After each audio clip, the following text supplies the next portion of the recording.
الله لا إله إلا هو الحي القيوم لا تأخذه سنة ولا نوم. وقال النبي صلى الله عليه وسلم من قرأ آية الكرسي في دبر كل صلاة مكتوبة لم يمنعه من دخول الجنة إلا أن يموت أو كما قال عليه الصلاة والسلام. সকলে জবান খুলে দুরূদ শরীফ পড়ি। আল্লাহুম্মা সাল্লি আলা মুহাম্মাদিন ওয়া আলা আলি মুহাম্মাদ কামা সাল্লাইতা আলা ইব্রাহিম ওয়া আলা আলি ইব্রাহিম ইন্নাকা হামিদুম মাজিদ। আল্লাহুম্মা বারিক আলা মুহাম্মাদিন ওয়া আলা আলি মুহাম্মাদ كما باركت على إبراهيم وعلى آل إبراهيم إنك حميد مجيد. الحمد لله. সাদিক মুরশিদ গাছি হাফিজিয়া মাদ্রাসার উদ্যোগে আয়োজিত তৃতীয় বার্ষিক তাফসীরুল কোরআন মাহফিলের আজকের সম্মানিত দিনপ্রিয় ইসলামপ্রিয় ভাইরা, আল্লাহ পাক রব্বুল আলামিনের দরবারে অসংখ্য শুকর ও সুজুদ যে রব্বে কারীম আজকের দিনী মজমায় আমাদেরকে আসার বসার তৌফিক দিয়েছেন। সকলে বলি আলহামদুলিল্লাহ। মেহেরবানি করে আপনাদেরকে অনুরোধ করছি, যারা দাঁড়িয়ে আছেন জায়গায় বসে যান, ভালো লাগবে প্রোগ্রামটা। বসেন সবাই, এই পাশ থেকেও সবাই বসে, এই যে এই পাশ থেকে জায়গার অভাব নাই, অনেক জায়গা আছে। বসেন ভাই, বসেন। সাউন্ডটা একটু ভালো করেন, আউটপুট সব বাড়ান, সব বাড়ান, হর্ন বাড়ান, আউটপুট বাড়ান, মাইক্রোফোনের ভোকাল বাড়ান। সবাই বসেন, বসেন। আমি কি মানুষদেরকে বলতেছি না বাসদেরকে বলতেছি বুঝলাম না। একজন একজনের দিকে তাকায়। ভাই বসেন, জায়গা থাকতে কেন দাঁড়ায় থাকবেন, কষ্ট কেন করবেন বলেন? এমন যদি একটা জায়গা নাই তাহলে একটা কথা ছিল, জায়গা আছে বসে দাঁড়ায় আছে, জমে বসে যান, উঠাউঠি করেন না। অল্প সময় আলোচনা করবো ইনশাআল্লাহ। দীর্ঘ আলোচনা আমরা করে অভ্যস্তও না, করিও না, উচিতও না। এরপরে মুখতাসার সময় আলোচনা হবে। আপনারা যদি স্বতঃস্ফূর্ততার সাথে থাকেন ইনশাআল্লাহ আলোচনাও করবো, ফাঁকে আপনাদের কিন্তু একটা সঙ্গীত শোনা যাবে। আপনাদের আওয়াজ যদি এই টাইপের হয় তাহলে সঙ্গীত হবে না, এই আওয়াজেও সঙ্গীত হবে না। এই জিনেদের একটা দোষ, এই জিনেদের মানুষদের কোনো আওয়াজ নাই, কিচ্ছু নাই, বুঝেও না। এই কি একটা বিপদে পড়ি আমি, এই জন্য জিনেদের মাহফিল রাখি না। এরপরেও এই লোকগুলো আমাদেরকে ধরে ধরে জোর করে নিয়ে আসে। আমি যদিও মাগুরার মানুষ, আপনারা আমার পাশের জেলা, কিন্তু আমি আমার মাগুরাতেও মাহফিল রাখি না। কেন রাখি না? এরা মাহফিল বুঝেই না। আলোচকদেরকে ঢাকা থেকে কষ্ট করে নিয়ে আসে, যেটা দেওয়া দরকার। একটা মজমার সৌন্দর্য হইল দর্শকদের স্বতঃস্ফূর্ততার আওয়াজ এবং পরিচ্ছন্নতা। আপনাদের ভিতরে এগুলো খুব কম। এই জন্য আছেন, লোক সমাগম আছে, কিন্তু এই চুপচাপ বসে রাগ করে শুনে কি রে ভাই, কোন দিয়ে শিখলেন, কোন দিয়ে আমার এটা। আমি আপনাদের সাথে কথা বলতেছি, আমার হাত নড়ে, এটা একটা কথা বলার সৌন্দর্য। একটা মানুষ যখন কারোর সঙ্গে কথা বলে তার হাত নড়বে, সে তার দিকে তাকাবে, চোখে চোখ রেখে কথা বলবে, এটা কথা বলার সৌন্দর্য। কারণ আপনি যদি বলেন ভাই কথা বলবেন, হাত নাড়ান, এটা হইল? আমি যদি হাতটা তেমন সোজা রেখে কথা বলি, আপনারা মনে করেন মূর্তি বসে রয়েছে। হ্যাঁ, না ডাইনেও তাকাবো না, বামেও তাকাবো না, এমনি সোজা যা আছে কপালে যা। কি মজা আপনারা পাবেন? কথা বলতে গেলে হাত নাড়াইতে হয়, হাতের এক্সপ্রেশনে বলে দেয় যে কি বুঝাইতে যাচ্ছে। আমি আপনার সাথে কথা বললাম, টাকা রইলাম এদিকে, এ ভাই কেমন আছেন? আপনি বলবেন কারে করছেন? না আপনার করছি। আমার কলিটা তো ওখানে টাকা আছে কি ভাই, আপনার দিকে আমার টাকা থাকতে হবে। কি এর দিকে কেন? যে আপনার সাথে আমি কথা বললে, আপনার চোখে চোখ রেখে কথা বললে আপনি বুঝবেন যে আপনার সাথে কথা বলবেন। এই যে খেলোয়াড়রা খেলাধুলা করে, শ্রোতাদেরকে কোনোদিন বলতে হয় যে ভাই গোল গোল বলে সিল্লাম দাও, বলতে হয়? এরা বলে কিনা বলেন তো? চিৎকার দেয় কিনা? দেয়। গোলওয়ালা গোল দিবে দিবে ভাব দেয় না, এরপরও চিৎকার দেয়। তার চিৎকারের আওয়াজে সে না পারলেও ওটা ফেলে ফেলে। এখন ড্রাইভার রাত্রেবেলা গাড়ি চালায়, হেল্পারের কাজ কি? ওস্তাদ জার্নি প্লাস্টিক বাই মারেন, বলে না? বলে ড্রাইভার তো দেখতেছি ভাই কি আছে না আছে, এরপর বলে কেন? ওস্তাদ একটু চাঙ্গা রাখে যে বুঝতে এ সজাগ আছে। সবকিছু সৌন্দর্য আছে। মাহফিলের বক্তা ঢাকার থেকে ইন্ডিয়ার থেকে দাওয়াত দেন, সৌদির থেকে দাওয়াত দেন, আপনারা যদি সব কবরস্থান নিরাপত্তা বজায় রাখেন ভাই বক্তা কথা বলতে পারবেন। আমাদের এত ঠেকা পড়েনি যে আপনাকে প্রত্যেক দিন খোঁচায় খোঁচায় কথা বলাবো। আমাদের সারা বছর প্রোগ্রাম থাকে, সুতরাং আমাদের জোশ থাকে কম। আপনারা যদি আওয়াজ দিয়ে আমাদের একটু জোশ দিয়ে দেন তাহলে আওয়াজও দিতে পারবো, ফাঁকে যে একটা গজল এমনি চলে আসবে। চুপচাপ বসে থাকবেন ভাই, আমি মনে করবো যে কবরস্থান এখানে শুনে লাভ কি? আমার এটাই মনে হবে, কারণ আমার তো এত ঠেকা পড়েনি।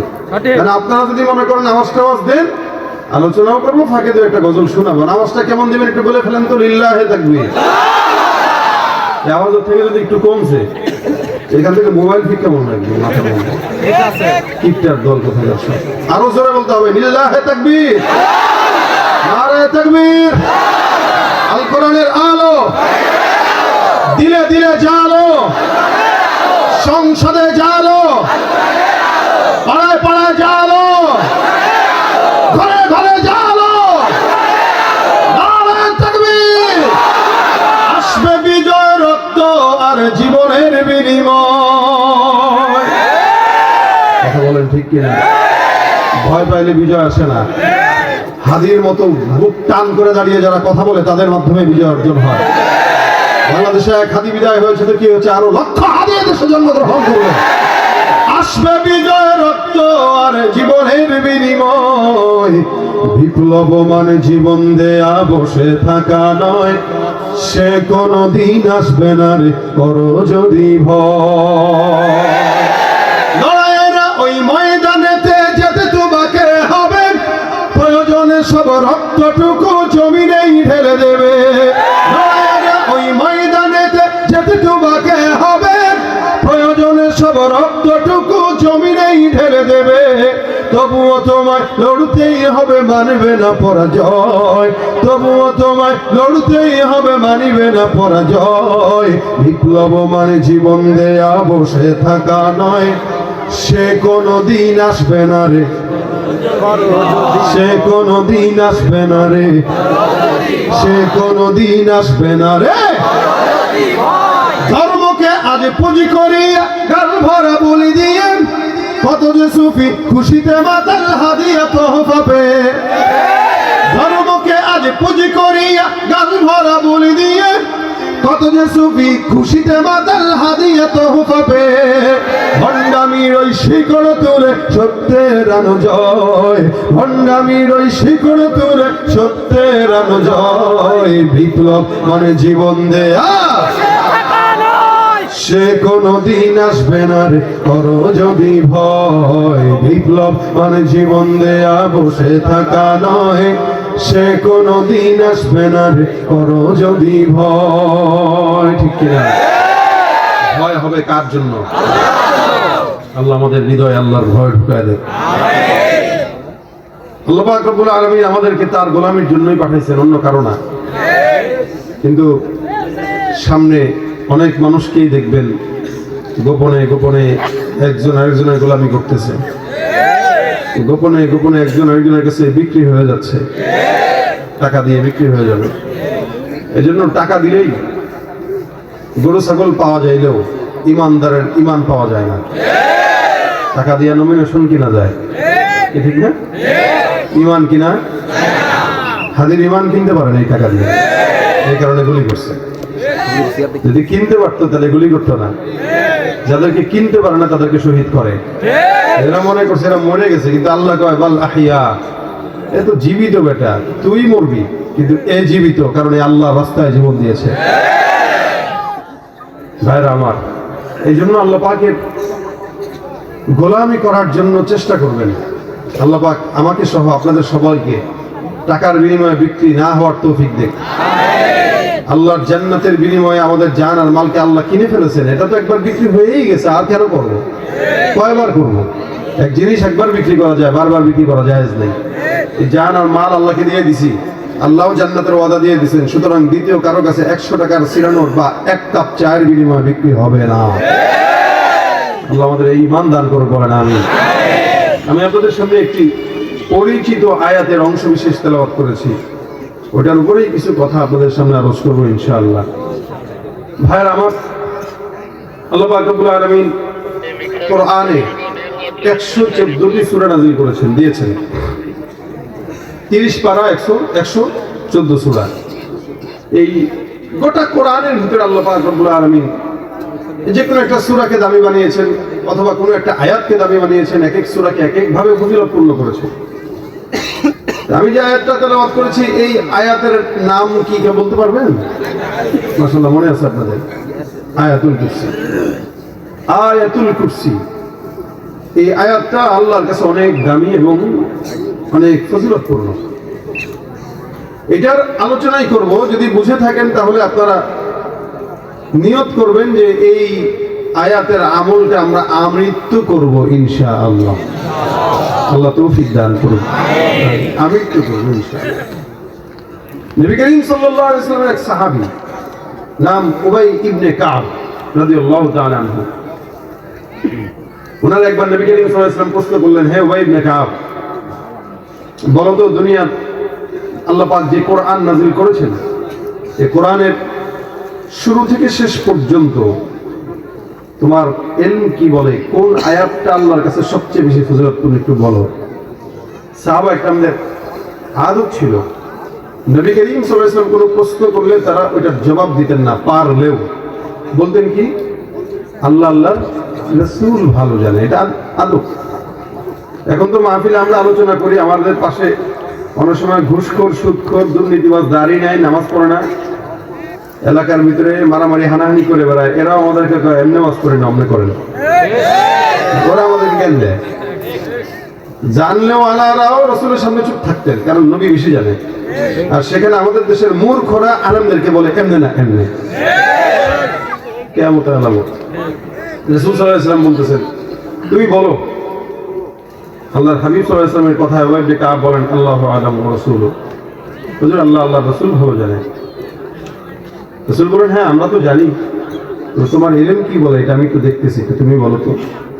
রাসূল পরীক্ষা করতেছেন।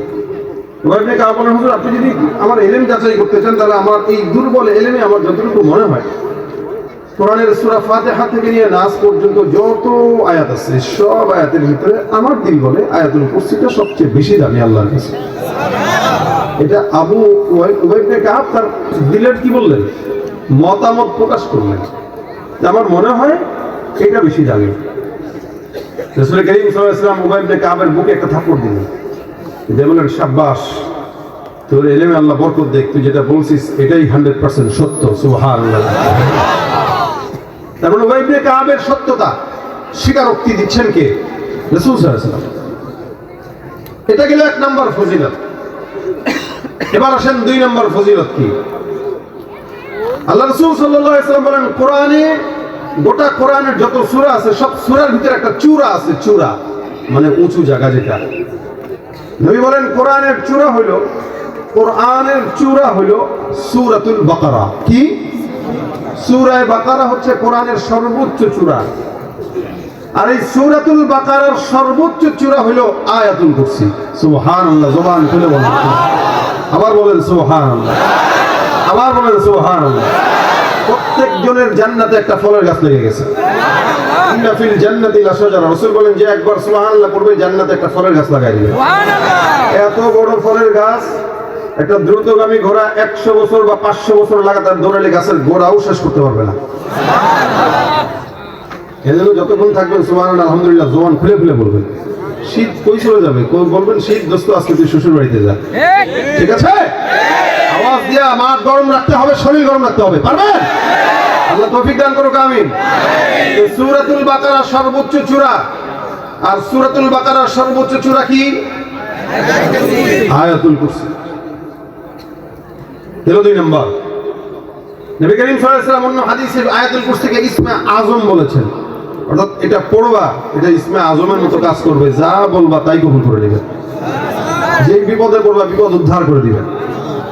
4 নম্বর, রাসূল সাল্লাল্লাহু আলাইহি ওয়াসাল্লাম বলেন, আয়াতুল কুরসি আপনার আমার যেরকম 2টা ঠোঁট একটা জিহ্বা আছে, আয়াতুল কুরসিকেও আল্লাহ পাক 2টা ঠোঁট আর একটা জিহ্বা দান করেছেন।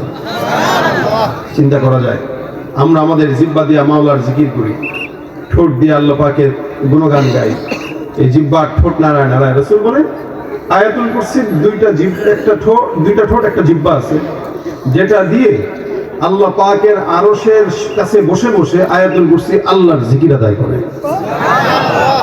আয়াতুল কুরসির প্রাণ আছে, জিহ্বাও আছে, ঠোঁটও আছে, ওইটা দিয়ে সে আল্লাহর জিকির করে। কত ফজিলত! বাকি দুইটা ফজিলত, আরো দুইটা ফজিলত আপনাদেরকে বলবো, এটা ঘটনা শোনায় শোনায় বলবো ইনশাআল্লাহ, তাহলে বুঝবেন যে আয়াতুল কুরসি কতটা দামি এবং আমাদের কি দরকার। আচ্ছা, এখন বলেন আপনারা জান্নাতে সবাই যেতে চান তো? এই জায়গায় যারা আছেন, একটা মদখোর, যে ধরলাম এখানে কেউ নাই আলহামদুলিল্লাহ, এটা মদখোরও চায় জান্নাতে যেতে। মদখোরের কথা বাদ দেন, একটা হিন্দুও চায় স্বর্গে যেতে, ঠিক না? এটা ইহুদি নাসারাও চায় স্বর্গে যেতে, এরা চায় স্বর্গ। আর আল্লাহ আমাদের জন্য জান্নাত দিয়েছেন, সুবহানাল্লাহ। আল্লাহ আমাদেরকে কি দিয়েছেন? আর তারা এটাকে কি বলে? স্বর্গ বলে। ইহুদি নাসারাও চায় স্বর্গে যেতে, আমরাও চাই জান্নাতে যেতে। তারা কি পাবে? তারা স্বর্গ পাবে? তাদের জন্য উইদ্দাত লিল কাফিরিন, জাহান্নাম তাদের জন্য। আর আমরা যারা ঈমানদার, আমাদের জন্য আল্লাহর জান্নাত, সুবহানাল্লাহ। আমাদের জন্য কি কি আমাদের জন্য? এখন আপনারা বলেন জান্নাত কি ছোট না বড়? কত বড় বলেন? মেলা বড়? কিরাম বড় ভাই? এই বড়, হ্যাঁ এই বড়, এইখান থেকে এই পর্যন্ত। আল্লাহ পাক বলেন আসারিউ ইলা মাগফিরাতিন মির রাব্বিকুম ওয়া জান্নাতিন আরদুহা আস-সামাওয়াতু ওয়াল আরদ। এই তোমরা রবের দয়া আর তার জান্নাতের পিছনে ছুটো, যেই জান্নাতের প্রশস্ততা আসমান আর জমিনের সমতুল্য। আপনি মনে করছেন এই জান্নাতের একটু ঘুরতে পারবেন? এবার আসেন, আসমান আর জমিন কতটুকু? এই যে প্রথম জমিনে আমরা আছি, এই জমিন থেকে প্রথম আসমান পর্যন্ত রাসূল বলেন এটা যদি কেউ যায় তো 500 বছরের দূরত্বের রাস্তা। জোরে বলেন সুবহানাল্লাহ। এটা দুনিয়ার হাইসিয়াতে 500 বছর, জান্নাতের হাইসিয়াতে 500 বছর বলছেন, কিন্তু দুনিয়ার হাইসিয়াতে ওটা 50,000 বছরের রাস্তা। এরপরে প্রথম আসমান যেটা আছে, ওটার যে পৌরত্ব আছে, অর্থাৎ আসমানের যে পৌরত্ব মানে ছাদের যে ঢালাই থাকে, ওটা 7 ইঞ্চি 6 ইঞ্চি হয়। আল্লাহ নবী বলেন আসমানের পৌরত্ব হচ্ছে আবার 50,000 বছরের রাস্তা। এরপর আবার দ্বিতীয় আসমান পর্যন্ত আরো 50,000 বছর, দ্বিতীয় আসমানের পৌরত্ব আবার 50,000 বছর, দ্বিতীয় থেকে দ্বিতীয় 50,000 বছর, তৃতীয় আসমানের পৌরত্ব 50,000 বছর, এমন করে করে 7 আসমান পর্যন্ত চলে গেছে। তারপরে আল্লাহ পাক সীমান্তের বড়ই গাছ দিয়েছেন। একটা বকরির কথা উল্লেখ আছে, আল্লাহ পাকের আরশ কুরসির কথা উল্লেখ আছে, যেই কুরসিটা 8 জন ফেরেশতারা বহন করে। নবী সাল্লাল্লাহু আলাইহি সাল্লাম বলেন একজন ফেরেশতার বর্ণনা আমি তোমাদেরকে বলছি, শুনো। কত বড় ফেরেশতা যে আল্লাহ পাকের কুরসি বহন করে, তার কানের লতি থেকে কাঁধ পর্যন্ত 500 বছরের দূরত্বের রাস্তা। জবান খোলা দিয়ে সুবহানাল্লাহ। এই গোটা যা বর্ণনা করলাম, এগুলো হলো সব মিলে দুনিয়া। আল্লাহ পাক রব্বুল আলামিনের হাবিব বলেন এটা আদনা থেকে আদনা ঈমানদারকেও আল্লাহ যেই জান্নাত দান করবেন, ওই জান্নাতটা 10টা দুনিয়ার সমান একটা দুনিয়ার জান্নাত হবে। এই 10টা দুনিয়ার সমান একটা জান্নাত। কত বছরে ঘুরবেন? এই ঝিনাইদহ এলাকা, হাট, এই 12 বাজার এলাকা আপনারা ঘুরে দেখছেন নি? কথা বোঝে না। এই 12 বাজার গোটা এলাকাটা ঘুরে দেখতে পারেন নাই, প্রত্যেক বাড়ি বাড়ি ঘুরতে পারেন নাই, অথচ সারা জিন্দেগি হেরে কাটা দিয়েছেন। ফকির নির্যাত আমরা এই কারণে পারি না। আর জান্নাতে যখন যাব, আল্লাহর এই 10 দুনিয়ার সমান জান্নাত সবগুলা ঘুরবো। কয় বছরে? বলে সারা জিন্দেগিতে ঘুরবি, সারা জিন্দেগি, ব্যর্থ হওয়ার কোনো সুযোগ নাই। সুবহানাল্লাহ। এই জান্নাতে যেতে চান তো ইনশাআল্লাহ? গান শুই না, বাউলের গান শুই না, নাটক দেখা, বিড়ি টাইনা, গাঁজা খায়া, জিনা ব্যভিচার করে আল্লাহ আমাদেরকে ঈমানের সাথে জান্নাত দান করুন, বলেন আমিন।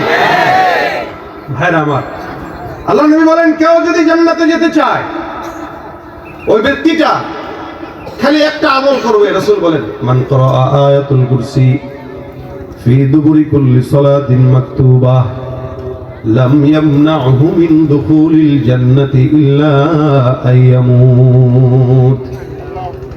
আমার নবী ডাক দিয়া বলেন, শুনো, কোন ইমানদার বান্দা যদি ফজরের নামাজ, জোহরের নামাজ, আসরের নামাজ, মাগরিবের নামাজ, এশার নামাজ, 5 ওয়াক্ত ফরজ নামাজ যারা পড়ে, পড়ার অভ্যাস আছে আপনাদের? না, আমাদের দেশে তো নাই। না, আছে কইছে 2-4 যারা পড়ে তারা। যেগুলো পড়ে না এরা দৌড়, আমি নিজেকে বাটপার করি না, আমি কেমনে আছে কই। দেখেন আমাদের দেশে ফজরের নামাজে যদি নজর দেন, দেখবেন ফজরের নামাজের লোক দেখলে মনে হয় এদেশে কোনো ইমানদার নাই, সব নাস্তিক। আর জুমার নামাজের লোক দেখলে মনে হয় এদেশে কোনো নাস্তিক নাই, সব ইমানদার। ফজরের নামাজের লোক হারিকেন দিয়ে তালাশ করে পাওয়া যায় না, আর জুমার নামাজের ঠেলা ভিতরে জায়গা পাওয়া যায় না। কথা বলেন ঠিক কিনা? রমজান এলে রাখো না রোজা, দিনকে করো আঘাত, পয়সা কড়ির নেই তো অভাব, দাও না তো যাকাত। ইমানদারির বড়াই করো, নেই তোমার ইমান, তুমি ইমানদারির বড়াই করো, নেই তোমার ইমান, তুমি কেমন মুসলমান, তুমি নামাজের সাথে নাই পরিচয়, মানো না কোরআন, নামাজের সাথে নাই পরিচয়, মানো না কোরআন, তুমি কেমন কেমন মুসলমান। আওয়াজ কোথায় গেছে? হ্যাঁ, আওয়াজ কোথায় গেছে? চলে গেছে? আওয়াজ দিয়া, কেমন মুসলমান তুমি, কেমন মুসলমান। তুমি সুদের টাকায় প্রাসাদে গড়ো, ঘুষ ছাড়ো না, দিন দুঃখী না খেয়ে মরে, খবর রাখো না। ঘুষ খেয়ে অবিচার করো, সাজিয়া প্রধান তুমি, ঘুষ খেয়ে অবিচার করো, সাজিয়া প্রধান তুমি কেমন মুসলমান, কেমন মুসলমান। না খৌফে খুদা দিল মে না গয়রত ঈমান, कैसे मुसलमान है तुम, कैसे मुसलमान। মুসলমানের নামাজ লাগবে কি লাগবে না? আল্লাহ নামাজ পড়া তৌফিক দেখ। নবী বলেন, কেউ 5 ওয়াক্ত নামাজের পরে একবার করে পড়বে কি?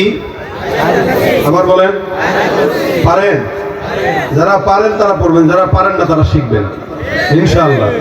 আল্লাহ নবী বলেন, কেউ যদি 5 ওয়াক্ত নামাজের পরে আয়াতুল কুরসি পড়ে, লাম ইয়ামনাহু মিন দুখুলিল জান্নাতি ইল্লা আইয়ামুত, এই বান্দাকে জান্নাতে ঢুকাইতে মৃত্যু ছাড়া কেউ বাধা দিতে পারবে না। সুবহানাল্লাহ, আওয়াজ দিয়া। মানে আপনি মরবেন, এই যে মৃত্যুটাই আপনার একটা বাধা, এই বাধা চলে যাবে তো সোজা জান্নাতে ঢুকে যাবে। আল্লাহু আকবার, আল্লাহু আকবার। আল্লাহ পাক এখানে সবক দিয়েছেন, আল্লাহু লা ইলাহা ইল্লা হুয়াল হাইয়ুল কাইয়্যুম।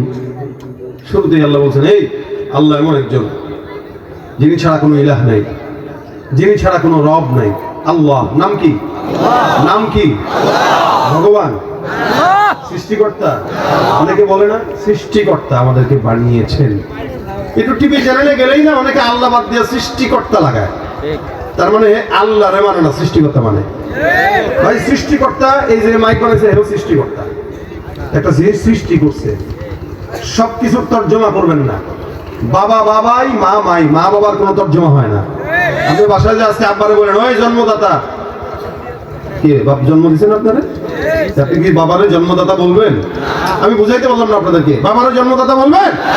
মা আপনাকে দুধ পান করেছে, আপনি যদি বলেন এই দুধ পান করে না বলে এদিকে আসো, কি বলেন? মা কি মারবে নাকি আদর করবে? আপনার বোনকে যদি কেন মায়ের মায়ের জি এদিকে আয়, আপনার বোনকে এই শব্দ কই শিখবি রে তুই? তুই তো আমার মায়ের জি, তাই বলেন আপু শব্দ নাই, আমি তোর বোন।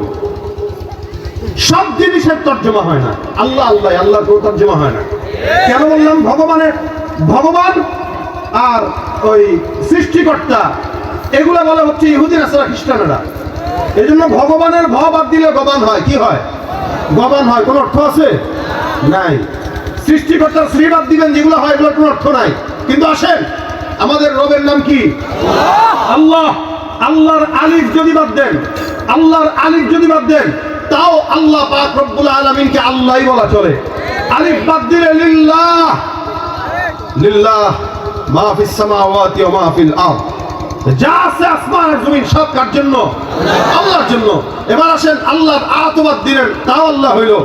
লাম তো বাদ দিলেন, তাও হইল কি? বলে লাহু মা ফিস সামাওয়াতি ওয়া মা ফিল আরদ। শুধু লাম আর হা দিলেও কি বোঝায়? কথা বলে না, কি বুঝায়? এবার লাম বাদ দিয়ে দিন, শুধু হা যদি থাকে ওই হা দিয়েও আমার আল্লাহকেই বুঝায়, হু আল্লাহ সুবহানাল্লাহ।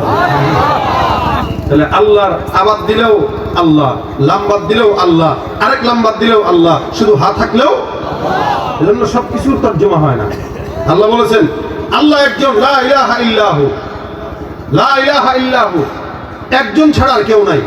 একাধিক যখন রব হয় তখন বিপদ হয়। এখানে আল্লাহ অন্য আয়াতে বলেন, অন্য আয়াতে আল্লাহ পাক বলেন, এই তোমাদের যদি এই আসমান আর জমিনে আরেকজন রব থাকতো তাহলে ফাসাদাতা, এই সব আসমান আর জমিন এগুলো ধ্বংস হয়ে যেত। রব দুইজন থাকলে টিকে না। শুরুতে আল্লাহ পাক তার ইলাহিয়াতের সবক শিখিয়ে দিলেন। এরপর আল্লাহ বলতেছেন এমন একজন রব, তিনি কেমন? ওয়াল হাইয়ুল কাইয়্যুম, তিনি চিরঞ্জীব, চির শক্তিশালী। এই দুনিয়ার গোটা সব বাচ্চারা একসঙ্গে হলেও মাওলার সাথে পারবে? ফেরাউনই পারে নাই। আর বর্তমানের ফেরাউনগুলো তো হাইব্রিড ওয়ালা ফেরাউন, আসল ফেরাউন পারে নাই। আর বর্তমানের যেগুলো শয়তান আছে সেগুলো হাইব্রিড ওয়ালা শয়তান, এগুলো বুদ্ধি শুদ্ধি কম, এজন্য ফেস লাগায়। আল্লাহ বলেন হাইয়ুল কাইয়্যুম, যিনি চিরঞ্জীব, চির শক্তিশালী। আমার পয়গম্বর বলেন এই হাইয়ুল কাইয়্যুম শব্দ দিয়ে কেউ যদি আল্লাহর নবী আল্লাহ পাক রব্বুল আলামিনকে ডাক দেয়, আল্লাহ পাক রব্বুল আলামিন ওই বান্দার সব ডাককে কবুল করে নেয়। আল্লাহর নবী সাল্লাল্লাহু আলাইহি ওয়াসাল্লাম বলেন এই নাম দিয়ে যদি কেউ তার বাচ্চা চায়, কেউ তার সম্পদ চায়, আল্লাহ পাক রব্বুল আলামিন সেগুলো দান করবেন। বদরের যুদ্ধে সাহাবা আজমাইনদের সংখ্যা ছিল 313 জন, আর কাফের বেঈমানের সংখ্যা ছিল 1000। এই 313 জন সাহাবা আজমাইনের কাছে গরু ছাগল ছিল না, ঘোড়াও ছিল না, উটও ছিল না, তরবারিও ছিল না। কোনো কিছু না থাকার পরেও তারা যুদ্ধের ময়দানে যায়। হযরত আলী বলেন আমি আমার পয়গম্বরের তাঁবুর মধ্যে গেলাম, আল্লাহর নবীকে তাকায় দেখলাম সিজদা দিয়ে কি যেন পড়ে। কাছে যায় কান পাতলাম, তাকায় দেখলাম আমার পয়গম্বর সিজদা দিয়ে একটা দোয়া করে, ইয়া হাইয়ু ইয়া কাইয়্যুম। আমরা যুদ্ধের ময়দানে যুদ্ধ করব, কেমনে যুদ্ধ করব আমাদের সাহস হয় না, কারণ কাফের বেশি, আমরা তো দুর্বল। এই মুসলমান মনে রাখবেন, যুগে যুগে মুসলমানদের সংখ্যা ছিল কম কিন্তু ইমানের পাওয়ার ছিল বেশি, যার কারণে যত কাফের বেঈমানরা আছে মুসলমান তাদেরকে পরাজিত করতে বাধ্য হয়েছে। এখন বর্তমানে ইমানদার খুব বেশি না, সংখ্যায় বেশি, ইমানের হালতে কম। কিন্তু 10 জন ইমানদার যদি এই এলাকায় দাঁড়ায় যায় দেখবেন 1000 কাফের বেঈমানরাও থাকলে এই 10 জন ইমানদার তাদের ইমানের কারণে এই সমাজের ভিতর জয়লাভ করতে বাধ্য হবে। আল্লাহ তাদের কাছে বিজয় চেয়ে আসবে। এটা ইমানদারদের পাওয়ার। টাকা নাই, ক্ষমতা নাই, পাওয়ার নাই, কিচ্ছু নাই, কিন্তু প্রত্যেকটা ইমানদারের কলমে ইমানের পাওয়ার আছে, যেটা দিয়ে বদরের যুদ্ধে বিজয় অর্জন করেছে, 71 দেশ স্বাধীন করেছে, এমনকি জুলাইয়ের অভ্যুত্থানেও বাংলাদেশকে দ্বিতীয়বার স্বাধীন করেছে। আবারও যদি দেশকে স্বাধীন করতে হয়, বাংলার দামাল ছেড়ে ইমানের অস্ত্রকে বুকে নিয়ে আবারও যদি লড়াইয়ের জন্য ডাক দেয়, এদেশ দ্বিতীয়বার কেন 100 বার স্বাধীন করতেও এদেশ কোনো মুসলমানের কষ্ট হবে না। কথা বলেন ঠিক কিনা? ইমানের অস্ত্র বড় অস্ত্র, এর অস্ত্রের বাইরে আমাদের কোনো অস্ত্র নাই। যুগে যুগে ইমানদাররা তাদের এই অস্ত্র কাজে লাগিয়ে জিহাদ করেছে, আল্লাহ তাদেরকে বিজয় অর্জন করে দিয়েছে। নবী সাল্লাল্লাহু আলাইহি ওয়াসাল্লাম ইয়া হাইয়ু ইয়া কাইয়্যুম বলে আল্লাহর কাছে ডাক দেয়। আলী রাদিয়াল্লাহু তাআলা এসে বলে আমি আমার পয়গম্বরকে দেখলাম এটা পড়ে। আবার যুদ্ধের ময়দানে চলে গেলাম, আবার কিছুক্ষণ পর ঢুকলাম, তাকায় দেখি এই দুইটা শব্দ ইয়া হাইয়ু ইয়া কাইয়্যুম। আবার যুদ্ধের ময়দানে গেলাম, আবার আসলাম, আবার তাকায় দেখি নবী করিম সাল্লাল্লাহু আলাইহি ওয়াসাল্লাম সিজদা দিয়ে বারবারই দোয়া করে। আমি ভয় পেয়ে গেলাম, কিরে এই যুদ্ধের ময়দানে আমরা এত দুর্বল, কেমনে এদের সঙ্গে পারবো? আমি যখন আবার যুদ্ধের ময়দানে গেলাম, তাকায় দেখলাম আল্লাহ পাক মনে হয় আসমান থেকে সাদা পোশাক গলা ফেরেশতা যুদ্ধের জন্য পাঠিয়ে দিয়েছে। আমার আল্লাহ পাক রব্বুল আলামিন বলেন লাকাদ নাসারাকুমুল্লাহু বিবাদরিন ওয়া আনতুম আযিল্লা। বদরের যুদ্ধে তোমরা দুর্বল ছিলা, হীনমন্যতায় ভুগছিলে। আমি আল্লাহ আমার পয়গম্বরের দোয়ার বরকতে ওই বদরের যুদ্ধে 313 দুর্বল সাহাবীর কাঁধে বিজয়ের মালা ছিনিয়ে দিয়েছি। সুবহানাল্লাহ। বিজয় কার থেকে? আল্লাহর থেকে। আল্লাহ নবী বলেন ইয়া হাইয়ু ইয়া কাইয়্যুম বলে আল্লাহকে ডাকলে আল্লাহ পাক আওয়াজ দিয়ে দেয়, কথা শুনে বান্দা যায় চায় আল্লাহ তাই দেয়। এ মুসলমান, আয়াতুল কুরসির ভিতরে এরকম শক্ত শক্ত অক্ষর আল্লাহ পাক রব্বুল আলামিন দিয়েছেন, যার কারণে আয়াতুল কুরসির দাম বেশি। এবার আল্লাহ রাসূল সাল্লাল্লাহু আলাইহি ওয়াসাল্লাম বলেন 5 নম্বর ফজিলত আপনাদেরকে বর্ণনা করছি, শুনেন। নবী করিম সাল্লাল্লাহু আলাইহি ওয়াসাল্লামের একজন সাহাবী, নাম হলো হযরত আবু হুরায়রা রাদিয়াল্লাহু তাআলা আনহু। এই সাহাবীটা দামি সাহাবী ছিলেন। উনি বর্ণনা করেন, আল্লাহর হাবিব সাল্লাল্লাহু আলাইহি ওয়াসাল্লাম আমাকে একবার কিছু গনিমতের মাল, সদকার মাল দায়িত্ব দিলেন পাহারা দেওয়ার জন্য। খুব মনোযোগের সঙ্গে শুনেন, চমৎকার মজার ঘটনা আবু হুরায়রা রাদিয়াল্লাহু তাআলা আনহু বর্ণনা করেন। আল্লাহর নবী সাল্লাল্লাহু আলাইহি ওয়াসাল্লাম আমাকে পাহারা দেওয়ার জন্য সদকার মাল দিলেন আমার কাছে। আমি পাহারা দিই, একদিন, 2 দিন, 3 দিন, 4 দিন করে পাহারা দিলাম। হঠাৎ করে একদিন তাকায় দেখলাম আমার ঘরের ভিতরে একটা চোর ঢুকলো চুরি করার জন্য। চোর যখন চুরি করার জন্য ঢুকলো, আমি চোরটাকে ধরে ফেললাম। চোরটাকে যখন ধরলাম, চোর বারবার কান্নাকাটি করে আর আমার কাছে বলে, আবু হুরায়রা, আমার ঘরে আমার বাচ্চা, আমার বিবি, আমার স্বামী, আমার যা কিছু আছে, যত মানুষ আছে আমাদের ঘরে, পরিবারে, মা বাবা সন্তান, এরা খাবার পায় না, অভাবের ঘর আমার। আমি মূলত চোর নয়, আমি মূলত অভাবের কারণে চুরি করতে আসছি, স্বভাবের কারণে নয়। আল্লাহর হস্তে কসম করলাম আর জিন্দেগিতে চুরি করব না, তুমি আমাকে ছেড়ে দাও। আবু হুরায়রা রাদিয়াল্লাহু তাআলা বর্ণনা করেন, যদি তোমার ওয়াদা সত্য হয় তাহলে আমি তোমাকে ছাড়তে পারি। যার কারণে প্রথম দিন হযরত আবু হুরায়রা রাদিয়াল্লাহু তাআলা চোরটাকে ছেড়ে দিলেন। চোরটা বাড়িতে চলে গেল। ফজরের নামাজের সময় আল্লাহর হাবিবের কাছে আবু হুরায়রা রাদিয়াল্লাহু তাআলা যায়, মসজিদে নববীতে নামাজ আদায় করলো। নামাজের পর আমার পয়গম্বর মুহাম্মদ রাসূলুল্লাহ সাল্লাল্লাহু আলাইহি ওয়াসাল্লাম ডাক দিয়ে বলে, হে আবু হুরায়রা, গত রাতে তোমার ঘরে যেই চোর ঢুকেছে, ওই চোরটা কোথায়? আবু হুরায়রা বলে, ইয়া রাসূলুল্লাহ, গতকাল রাতে চোর ঢুকলো, আমি জানি আর চোর জানে আর আল্লাহ জানে, আর কেউ জানে না। ইয়া রাসূলুল্লাহ, আপনি জানেন, তার মানে বোঝা গেল আল্লাহ পাক রব্বুল আলামিন আপনাকে জানাই দিয়েছেন, অথবা কেমনে জানেন আপনি? নবী সাল্লাল্লাহু আলাইহি ওয়াসাল্লাম বলেন, হ্যাঁ, আমি আমার আল্লাহ পাক রব্বুল আলামিন মারফত জানলাম তোমার ঘরে চোর ঢুকেছে। আবু হুরায়রা, তুমি চোরকে কি করলা? কয়, হুজুর, চোরটাকে আমি ছেড়ে দিয়েছি, কারণ চোরটা ওয়াদাবদ্ধ হয়েছে আর কোনোদিন চুরি করতে আসবে না। আল্লাহ নবীর সাহাবী আবু হুরায়রা রাদিয়াল্লাহু তাআলা যখন এই কথা বললেন, নবী ডাক দিয়া বললেন, আবু হুরায়রা, আমি পয়গম্বর বললাম, লিখে রাখো, আগামীকাল রাত্রে চোরটা আবার তোমার ঘরে চুরি করার জন্য আসবে। আবু হুরায়রা বলেন, ইয়া রাসূলুল্লাহ, একদিন চোরটাকে মাফ করলাম, ওয়াদাবদ্ধ হয়ে আমার কাছ থেকে বিদায় হয়েছে। এই চোরটা যদি আজকে রাত্রেও আসে, তাহলে আমি চোরটাকে আমি আজকে অবশ্যই ধরবো আর বিচারের কাঠগড়ায় তাকে দাঁড় করাবো। নবী করিম সাল্লাল্লাহু আলাইহি ওয়াসাল্লাম বিদায় বলে দিলেন। আবু হুরায়রা পরের রাত্রিতে অপেক্ষমান, চোর কখন আসবে, কখন ধরবে। হঠাৎ করে তাকায় দেখে রাতের একটা ভাগে চোর মশাই সুন্দর করে ঘরের মধ্যে ঢুকলো। আবু হুরায়রা রাদিয়াল্লাহু তাআলা, আমার নবীর কথা সত্য হয়ে গেছে। এ মুসলমান, বুলেট মিস হতে পারে গুলি থেকে, কিন্তু আল্লাহর নবীর কথা কোনোদিন মিস হওয়ার সম্ভাবনা নাই। রাসূল বলছেন, তার মানে আসবে চোর। চোরের একটা অভ্যাসই হইলো, চোর যতবার চুরি করুক, ধরা খাওয়ার পরে বলবো আর জিন্দেগিতেও করবো না, এটাই তার কথা। আর আমাদের দেশে তো একটা পকেট মার যদি কেউ ধরে, ওরা মারতে মারতে একদম আদামরা বানায় ফেলায়। কিন্তু কোটি কোটি টাকা যারা চুরি করে পারে, পাচার করে, তাদেরকে দেখলে সালাম দেয় 14 বার। কথা বলেন ঠিক কিনা? যাদের হাতে যায় ক্ষমতা, দেশ যেন বাপের ভিটা, রাখতে চেয়ার শুরু করে বিদেশিদের পাচাটা। বিদেশিদের কথা মতো চালায় ওরা নিজের দেশ, দেখতে দেখতে গোল্লায় গেল আমার সোনার বাংলাদেশ।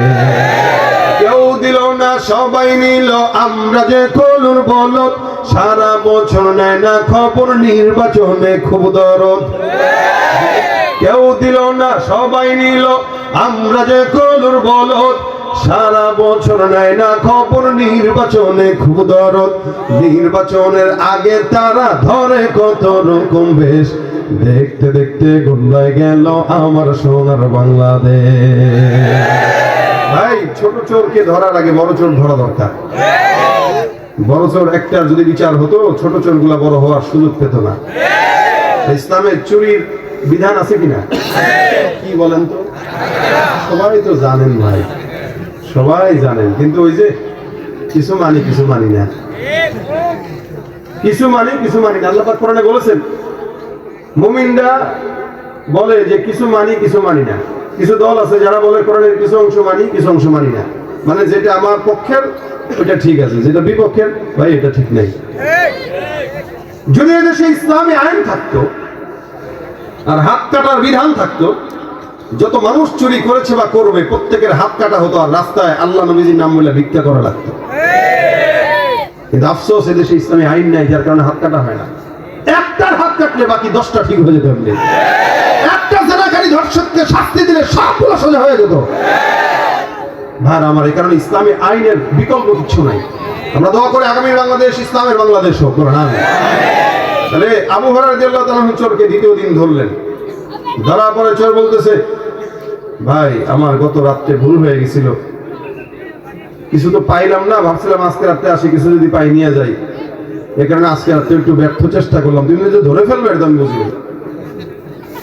চোর মশাইকে ধরে ফেলছে আবু হুরায়রা রাদিয়াল্লাহু তাআলা, বলতেছেন আজকে আর কোনো ছাড়াছাড়ি নাই, নবীর কাছে নিব। ভাই ভাই মাফ চাই, আর জীবনেও না, এটাই শেষ। এই তুমি বিশ্বাস করো, একদিন মিথ্যা বলছি, 2 দিন বলছি, 3 দিন কি আর বলবো? এটা আমার দ্বিতীয় দিন, আমি আল্লাহর কসম আর আসবো না। বারবার বারবার আবু হুরায়রা রাদিয়াল্লাহু তাআলাকে মাইন্ডে এই কথাগুলো ঢুকাইতেছেন, তো ওনার মায়া লেগে গেছে। এটা মানুষ অভাবের তাড়নায় আসছে, থাক না, ছেড়ে দিই না, কি হয়, তো ছেড়ে দিছে। ফজরের নামাজে আল্লাহর হাবিব তাকে দেখলেন, দেখার পরে ডাক দিয়া বলেন, কি ব্যাপার আবু হুরায়রা, চোর কোথায়? বলছিলাম তোমাকে চোরটাকে ধরে নিয়ে আসার জন্য।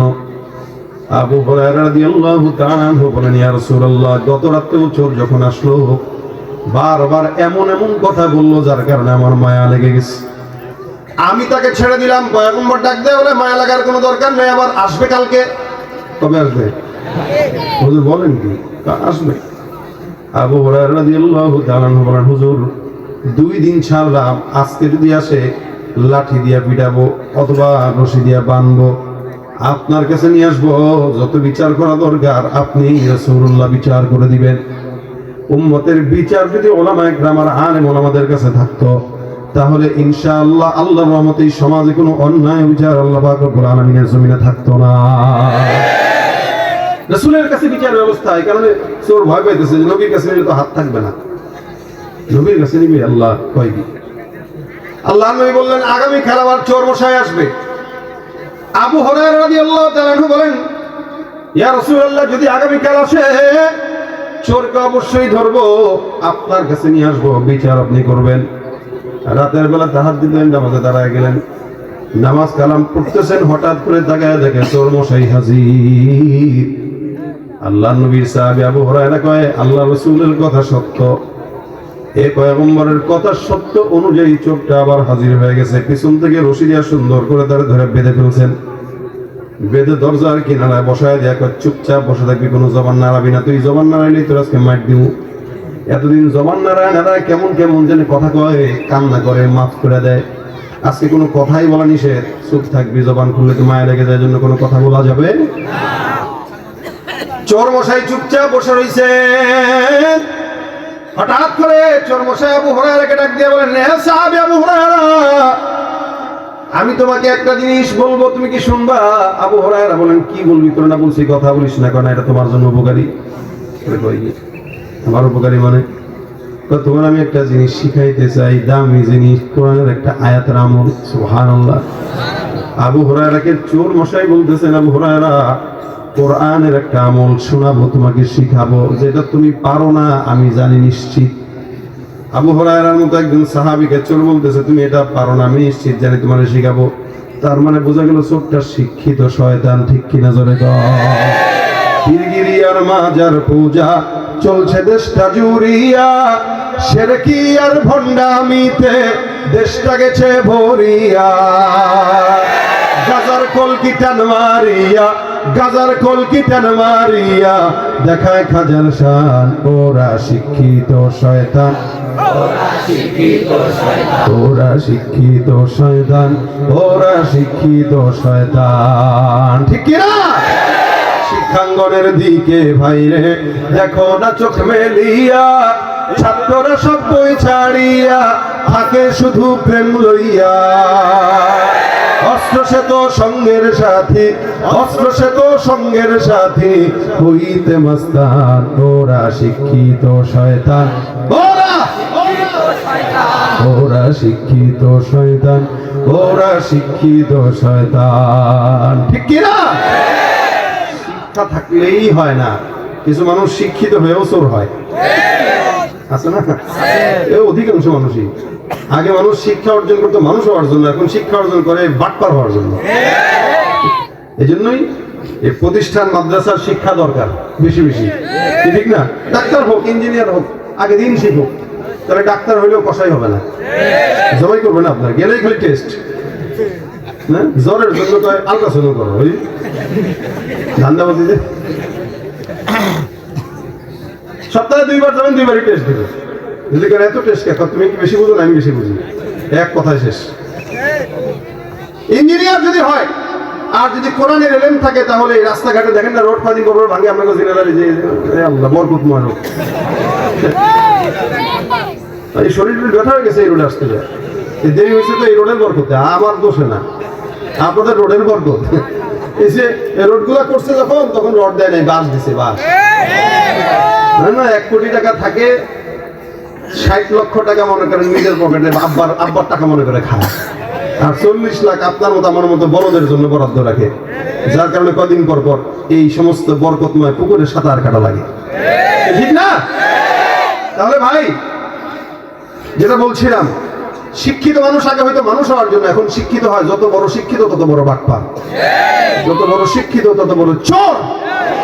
এই জন্য সুশিক্ষা জাতির মেরুদণ্ড, শিক্ষা জাতির মেরুদণ্ড না, কোরআনের শিক্ষা জাতির মেরুদণ্ড। কথা বলেন ঠিক কিনা? তো ভাইরা আমার, হযরত আবু হুরায়রা রাদিয়াল্লাহু তাআলা চোরকে বেঁধে ধরে বসে রাখছেন। চোর কয়, ভাই তোমার যেটা শিখাবো সুদবানি, তুই আমারে শিখাবি? কয়, আপনি অবাক হইতেছেন কেন? আমি পারি, এটা যেটা পারি এটা আপনি জানেন না, তুই আমারে শিখাবি? চোর মনে করেন কষ্ট মষ্ট পায়, হয়তো ভাই আছে না আমাদের দেশে, ভাই আমি চোর হইলেও তো ইমান ঠিক আছে, এত এত খারাপ মনে করেন, একটু চুরি না করছি, ইমান তো আছে। চোর কয়, ভাই আমি আপনারা শিখাবো, আপনার সন্দেহ হইতেছে? তাহলে শিখাও। শিখাবো, শর্ত আছে তো। কি শর্ত দেওয়া আবার? তাহলে আমার ছেড়ে দিবেন মহব্বতের সাথে, আমি আপনারা শিখায় চলে যাব। তবে এটা সত্য, আমি যেটা শিখাবো এটা দামি জিনিস না, কম দামি না। চোর আবার এটাও বলতেছে 100%। আবু হুরায়রা বলে, যদি পছন্দ হয় তাহলে ছাড়বো, পছন্দ না হলে ছাড়বো না। পছন্দ হবেই, কারণ চোর তো জানে এটা আসল জিনিস। আবু হুরায়রা রাদিয়াল্লাহু তাআলা বলেন, তাহলে বল কি শিখাবি? চোর এবার সুন্দর করে আবু হুরায়রা রাদিয়াল্লাহু তাআলা বলেন, শোনো, বিসমিল্লাহির রহমানির রহিম, আল্লাহু লা ইলাহা ইল্লা হুয়াল হাইয়ুল কাইয়্যুম লা তাখুযুহু সিনাতুন ওয়ালা নাওম লাহু মা ফিস সামাওয়াতি ওয়া মা ফিল আরদ মান যাল্লাযী ইয়াশফা'ু ইনদাহু ইল্লা বিইذনি ইয়া'লামু মা বাইনা আইদিহিম ওয়া মা খালফাহুম ওয়া লা ইউহীতুনা বিশাইইন মিন ইলমিহি ইল্লা বিমা শা'a ওয়াসি'a কুরসিয়্যুহুস সামাওয়াতি ওয়াল আরদ ওয়া লা ইয়াউদুহু হিফযুহুমা ওয়া হুয়াল আলিয়্যুল আযীম। এই পুরাটুক সূরাটা পড়লো, আবু হুরায়রাকে শোনায় দিল। সুবহানাল্লাহ। আবু হুরায়রা বলে, হ্যাঁ জানি তো, আয়াত তো জানি। তুইও জানো, আমিও জানি, তো কি হয়েছে? কারণ আয়াত না, শোনেন। এই আয়াতটা যদি আপনি রাতের বেলা পড়েন, ঘুমানোর আগে, কিসের আগে? সন্ধ্যার পর থেকে নিয়ে রাতে ঘুমানোর আগ পর্যন্ত যদি আপনি পড়েন, তাহলে ফজর পর্যন্ত জিন্নাত আর শয়তান, এদের যত অনিষ্টতা আছে, বদ নজর আছে, বদ কিছু আছে, সব কিছু থেকে আল্লাহ ফেরেশতার মাধ্যমে নিজে কুদরতি ভাবে আপনারা বাঁচাবে। আর যদি সকালে ফজরের পরে পড়েন একবার, তাহলে সারা দিন আপনাকে এইগুলো থেকে হেফাজত করবে। সুবহানাল্লাহ। আবু হুরায়রা রাদিয়াল্লাহু তাআলা বলেন, মাশাআল্লাহ, তুই তো মানে দামি জিনিস শিখাইলে, আমি জানতাম না। আমরা ওই লোকে দামে ওটা আমি কবেই পারি না, আমরা এটাই বলতাম যে ছোটই তো নাকি চোরের কাছে, এত সহজ, বাপরে বাপ, বললাম একাদের কাছেই ছোট হয় না, আর চোরের কাছে। আবু হুরায়রা, এটা তুমি তো, আবু হুরায়রা রাদিয়াল্লাহু তাআলা বলেন, চোর তুই তো আমার দামি জিনিস শিখাই দিই, এটা ভালো জিনিস, আমি তো জানতাম না। তোরা অনেক অনেক ধন্যবাদ, তোরে আটকায় রাখার চাইতে এই এলেমটা অর্জন করা আমার জন্য বেশি ফায়দা রয়েছে। তুই ভাগ, আর তৃতীয় দিন যেন চতুর্থ দিন যেন না দেখি তোরে। না না, আমি এই যে গেছি আর জিন্দেগিতে এই ভুল করবো না। চলে গেছে চোর। নবী করিম সাল্লাল্লাহু আলাইহি ওয়াসাল্লামের কাছে ফজরের নামাজের সময় আবু হুরায়রা গেলেন, যা ডাক দিয়ে বলতেছেন, ইয়া রাসূলুল্লাহ, হুজুরকে কই চোর কই? খালি হাত কেন? হুজুর চোর তো কাহিনী ঘটায় দিছে। খালি কাহিনী ঘটে না, কি হয়েছে এবার বলো। চোরকে ধরছিলাম, বাঁধছিলাম, আপনার কাছে নিয়ে আসবো। হঠাৎ করে সে বলতেছে, এমন একটা জিনিস নাকি আমাদের শিখাবে যেটা শিখাইলে আমি তারা ছাড়বো, এই শর্তে শিখাবে, তো এটা দামি জিনিস। আমি চিন্তা করলাম ওরা আটকা রাখা লাভ কি, ছেড়ে দিই, আমলটা তো শিখতে পারবো। রাসূল বলে, কি শিখাইছে? তো সে আমাকে বলেছে, আয়াতুল কুরসি যদি কেউ রাতের বেলা সকালবেলা পড়ে সারাদিনের জিম্মাদারি আল্লাহর কাছে যায় এবং শয়তান আর জিন্নাতের অনিষ্টতা থেকে আল্লাহ তাআলা বাঁচায়। এটা আমার সে শিখায় চলে গেছে। আমি এটা জানতাম না হুজুর, চোরের কাছ থেকে শিখছি। নবী করিম সাল্লাল্লাহু আলাইহি ওয়াসাল্লাম বলেন, ইন্নাহু ক্বাদ সাদাকাকা ফাহুয়া কাযুব। চোরটা অবশ্যই যা বলেছে সত্য বলেছে। সুবহানাল্লাহ। চোরটা অবশ্যই যা বলেছে সত্য বলেছে, তবে চোর সত্যবাদী নয়, সবচেয়ে বড় মিথ্যাবাদী। চোর কি? আল্লাহ নবীর সাহাবী আবু হুরায়রা বলেন, হুজুর চোর সত্য বলছে? বলে হ্যাঁ। সে মিথ্যাবাদী? বলে হ্যাঁ। তো হুজুর প্রথম দিন আসলো, আপনি বললেন দ্বিতীয় দিন আসবে, দ্বিতীয় দিনও আসলো। আপনি বললেন তৃতীয় দিন আসবে, তৃতীয় দিনও আসলো। আপনি বলতেছেন সে যেটা শিখেছে সেটা সত্য, আবার যেটাও বলতেছেন সে মিথ্যাবাদী। হুজুর চোরটা কি আপনার পরিচিত কেউ? রাসূল সাল্লাল্লাহু আলাইহি ওয়াসাল্লামকে আবু হুরায়রা প্রশ্ন করলেন, হুজুর চোরটা কি আপনি চিনেন? তার মানে এত কিছু জানেন, তার মানে চোর আপনার পরিচিত, অথবা আপনি তাকে চিনেন অনেক দিন ধরে। রাসূল সাল্লাল্লাহু আলাইহি ওয়াসাল্লাম বলেন, অবশ্যই চিনি। তুমি কি শুনবা সে কে? আবু হুরায়রা কে, হুজুর কার বাপ? আরে বাপ না, যাকা শয়তান। সে তোমার মতো মানুষ নয়। আল্লাহ পাক রব্বুল আলামিন সারা দুনিয়ায় যত বড় শয়তান বানাইছেন, সবচেয়ে বড় শয়তানটাই হলো সে। আবু হুরায়রা রাদিয়াল্লাহু আনহু বলেন, কি এই 3 দিন আমি শয়তানকে দেখছিলাম? হ্যাঁ, শয়তানকে দেখছো, ধরে ফেলছো, কিন্তু বুঝো নাই যে এটা শয়তান। ও যখন ধরা খাইছে তখন ও জানে যে রাসূলের কাছে নেওয়া হবে, আর নিলে আমার কাছে আসলে তো তার উপায় নাই। এই জন্য তার যে দুর্বল জায়গাটা আছে ওইটা তোমাকে বইলা কোনো মতে জানটা নিয়ে বাঁচছে। সে শয়তান। সে কি আসছিল কেন? সদকার মাল যেহেতু তোমার কাছে রাখা ছিল, ওটার বরকত নষ্ট করার জন্য আসছে। এই জন্য রাতের বেলা খাবার ঢেকে রাখার কথা হাদিসে আসছে। সম্পদ ঠিক মতো রেখে দিবেন, খাবার ঢেকে রাখবেন, পানির বোতল ঢেকে রাখবেন, কারণ রাত্রেবেলা শয়তান এগুলোতে মুখ দেয়, অথবা প্রস্রাব করা, অথবা বেবরকতি করার জন্য অনেক কিছু করে। এ কারণে আপনার ঘরে সম্পদ রাখবেন, আয়াতুল কুরসি করে ফু দিয়ে সম্পদটা রেখে দেন, দেখবেন এই সম্পদের হেফাজত আল্লাহ করবেন। অনেক সময় হয় ফসলে বরকত হয় না, আয়াতুল কুরসি করে পানি ছিটায় দেন, শয়তানের অনিষ্টতা থেকে আল্লাহ পাক বাঁচাবে। সম্পদ আয়াতুল কুরসি করে ফু দিয়ে দেন, শয়তানের অনিষ্টতা থেকে আল্লাহ বাঁচাবে। এমন বড় আমল যেটা আপনার বাচ্চা রাত্রেবেলা কাঁদতেছে, পেট ব্যথা করতেছে, বা জিন্নাতের অস্বস্থা, শয়তানের অস্বস্থা, 5 ওয়াক্ত নামাজের পরে পড়েন, রাতের বেলা দিনের বেলা পড়েন, এগুলো আপনাকে শয়তান জিন্নাতের খারাপ আসর থেকে বাঁচায় দিবে। দামি আয়াত, দামি আমল। আজকে এই আয়াতুল কুরসির ফজিলত আপনাদের কাছে শুনাইলাম। আপনারা কি মনে করেন, আমাদের কি পারা থাকলে এটা পড়া দরকার না? হ্যাঁ, নিজের সেফটির জন্য পড়া দরকার আছে না? নিজের সেফটির জন্য আজকে থেকে নিয়ত করেন, প্রত্যেক দিন 5 ওয়াক্ত নামাজের পরে পড়লে আল্লাহ রাসূল বলেন জান্নাত অনিবার্য। আর সকাল বিকাল পড়লেন, নবী বলেন বিপদ মুক্ত, শয়তানের ওয়াসওয়াসা থেকে আল্লাহ পাক হেফাজত করবে। এই জন্য নিয়ত করি, কারা কারা পড়বো হাত তুলি ইনশাআল্লাহ। আল্লাহ আমাদের তৌফিক দান করে, বলেন আমিন। এতটুকু বলার জন্য এত কথা। এই কথাটাই যদি শেষ পর্যন্ত নেন, আজকের মজমা কামিয়ে আনে। আল্লাহ পাক যেন আমাদের সকলকে এই কথার উপর আমল করার তৌফিক দান করে। ভাইরা আমার, আপনারা শেষ পর্যন্ত বসেছেন, আজকের মজমায় অনেকেই আসছেন। যারা আসছেন যদি 10 জন আমল করেন, এই মজমা কামিয়াবি। কি বলেন, ঠিক না? আমল করবো ইনশাআল্লাহ। উঠাউঠি করেন কেন? এরা যাক, যাইলে গজল শোনাবো, যাক। তো যাচ্ছে না, কি যাবে না, তাইলে ও যাচ্ছি রে, উঠছে কি এত্তি শোনা, গজল শুনলি যাবে না। শোনেন, এই আমলটা করবেন সবাই ইনশাআল্লাহ।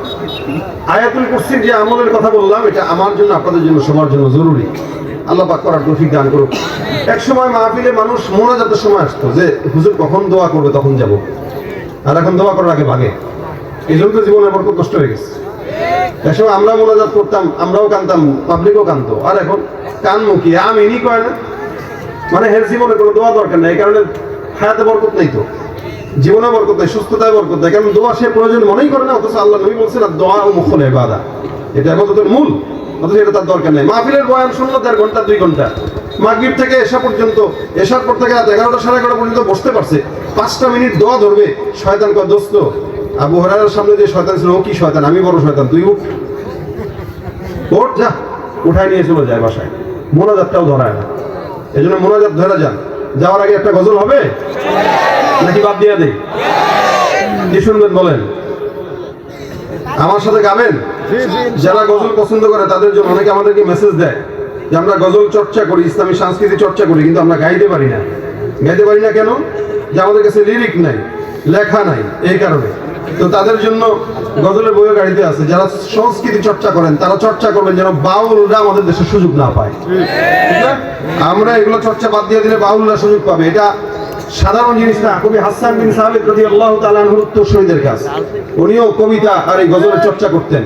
ইনশাআল্লাহ আমরাও করব, যাতে করে ইসলামী সংস্কৃতির চর্চা গোটা দেশের আনাচে কানাচে পৌঁছা যায়। আল্লাহ কবুল করুক, আমিন। আমার সাথে আওয়াজ দিয়া ইশকে নবী জিন্দাবাদ, আওয়াজ দিয়া ইশকে নবী, ইশকে নবী, ইশকে নবী জিন্দাবাদ, ইশকে নবী জিন্দাবাদ। আমার মনের ভুবন জুড়ে উঠলো যখন চাঁদ, তারার মিছিল কোরাস ধরে বলল মুহাম্মদ। ঝিঝির দোলেও দুরুদ সুরে নামলো খুশি রাত দুপুরে, সেই খুশিতে জাগলো ধরা, চললো খবর পরম্পরা, মনের আকাশান মনে দূর মদিনার চাঁদ। ইশকে নবী, ইশকে নবী, ইশকে নবী জিন্দাবাদ, ইশকে নবী, ইশকে নবী, ইশকে নবী জিন্দাবাদ, ইশকে নবী জিন্দাবাদ, ইশকে নবী জিন্দাবাদ, ইশকে নবী জিন্দাবাদ, ইশকে নবী জিন্দাবাদ। রক্ত কণায় দফায় দফায় উঠে শিহরণ মুহাম্মাদের নামের গুণে, যায় পাখি যখন আকুল সুরে শিল্পী কবি গাইলে প্রেমের নাতে নবী, আকুল সুরে শিল্পী কবি গাইলে প্রেমের নাতে নবী। মনে হয়ে যায় পাগল পারা, নামায় দুচোখ অশ্রু ধারা, দিল পরিবেশ দুরুদ সুরে ছায় দিদারের সাথ। ইশকে নবী, ইশকে নবী, ইশকে নবী জিন্দাবাদ, ইশকে নবী, ইশকে নবী, ইশকে নবী জিন্দাবাদ, ইশকে নবী জিন্দাবাদ, ইশকে নবী জিন্দাবাদ, ইশকে নবী, ইশকে নবী জিন্দাবাদ, ইশকে নবী। বজ্র কণ্ঠে আওয়াজ তুলো সবাই মিলে একই তালে দাও না স্লোগান, নারায়ে তাকবীর, আল্লাহু আকবার, নারায়ে তাকবীর, আল্লাহু আকবার। মুসলমানের এই দেশেতে নাস্তিকদের ঠাঁই নাই, নাস্তিকদের পক্ষে যারা তাদের কোনো রক্ষা নাই। এই দেশেতে থাকতে হলে কোরআন মানতে হবে, কোরআন না মানলে তারা বিতাড়িত হবে। জোর কদমে সামনে চলো, বজ্র কণ্ঠে আওয়াজ তুলো সবাই মিলে একই তালে দাও না স্লোগান, নারায়ে তাকবীর, আল্লাহু আকবার। আল কোরআনের আলো সংসদে জালো, আমার নেতা তোমার নেতা বিশ্বনবী মুস্তাফা, ওই দিল্লি না ঢাকা, ঢাকা ঢাকা, মোদি না হাদি, তুমি কে আমি কে, আল কোরআনের আলো, লিল্লাহে তাকবীর। আল্লাহ আজকের মজমাকে ভরপুর কামিয়াবি দান করুন, বলেন আমিন। দুরূদ শরীফ পড়ুন, আল্লাহুম্মা সাল্লি আলা সাইয়্যিদিনা ওয়া নাবিয়িনা হুজুর হাতে নিয়ে গজল হবে একটা, হুজুর আরেকটা হবে। আলহামদুলিল্লাহ। ভাই মিডিয়াওয়ালারা বিরক্ত করেন না, ভাই আপনাদের কন্টেন্টের জন্য আমার কষ্ট দিয়ে না। মোনাজাতের আগে সভাপতির সমাপনী